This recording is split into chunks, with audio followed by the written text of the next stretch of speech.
Hi, and welcome to our first lesson. So in this first lesson, we're not going to actually get into writing any SQL code. I just want to go over SQL in general, a little bit about its history, and then I want to introduce to you the SQL database that we're going to be using for this course and describe why I've chosen this one. So SQL is a very interesting language. The Wikipedia page here is very good, so I recommend you check it out. That's why I'm showing it to you. But let me point out a couple of things that make it very unique. One is it is a domain-specific language. You see that here. So that means basically it is designed for a very specific job, a very specific application domain, and that is manipulating data. And that makes it particularly powerful because since it doesn't have to be a general purpose language, it's been optimized just for manipulating data and getting the answers we want out of data. So it allows you to manipulate that data in very complex ways. The other thing that's great about being domain specific and not a general purpose programming language like, say, Python or Java is it is also a declarative language, as you see here. And this is a great definition. A declarative language is a style of building the structure and elements of computer programs that expresses the logic of a computation without describing its control flow. So even though there is an order to the way SQL statements are executed, as we get into the course, you'll see it's not like it all happens at once, like some people think. The key is that the focus is on describing the logic of the computation without telling the computer how you want to do it in detail. One reason that's particularly powerful, in addition to being easier to use, is that it allows the optimizer in the SQL database, something called an optimizer, to completely rewrite your SQL program to be much more efficient.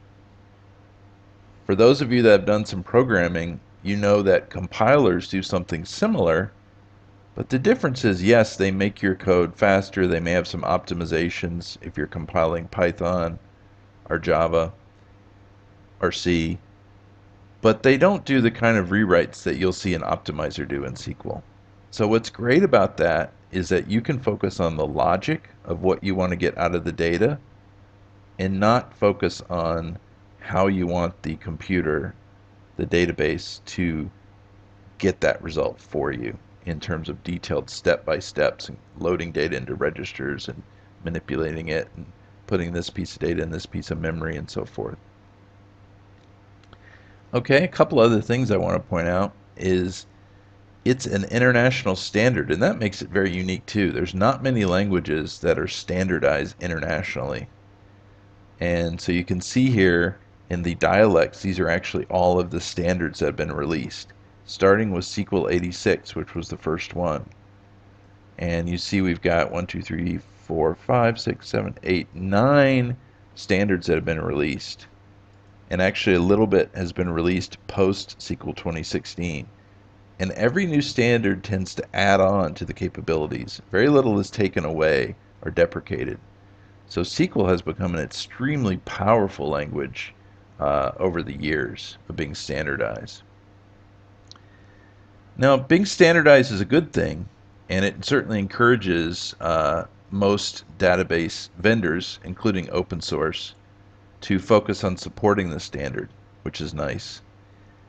But there are incompatibilities, as you see here, between vendors and the standard. Some are less following of the standard than others, but one of the better ones is PostgreSQL. So we see here PostgreSQL. This is certainly one of the better ones following the standard, and it is an open source free database. It's been around quite a long time. It's very stable. So we're going to use this for this course, and I'm not going to even ask you to install it. You're going to use it through an online tool, which is very nice to use. But this is the database that we're going to use. And I encourage you to click on this link and read the Wikipedia article if you want to know more. It's a really nice database. The other one they mention is MimerSQL. This is a commercial database, and it's really used for embedded projects like small CPUs and, say, devices and stuff. So wouldn't typically use this. The main competitor, I would say, to PostgreSQL that also supports the standard really well is Oracle. Oracle, still supports the standard almost better than anyone. So if you're in a commercial environment, Oracle does really well. Microsoft SQL is not bad. So those are a couple of proprietary ones that support the standard fairly well, but we're going to stick with PostgreSQL. Okay, so I think that's enough to go over kind of what SQL is, why we're going to use it, why I'm excited to teach it to you. It's never left the scene. It's been the dominant language for manipulating data since it took off in 1979 when Oracle introduced their first database. The company wasn't even called Oracle at the time. The database was. And that really established Oracle in the marketplace because it was so clear to everyone that SQL was a much easier way to manage data than the previous languages and database structures that were used. Databases have been around since the 50s, so it was unusual for SQL to come in and replace everything. So I hope that gives you some motivation to get excited about what we're going to learn, and we'll see you in the next lesson.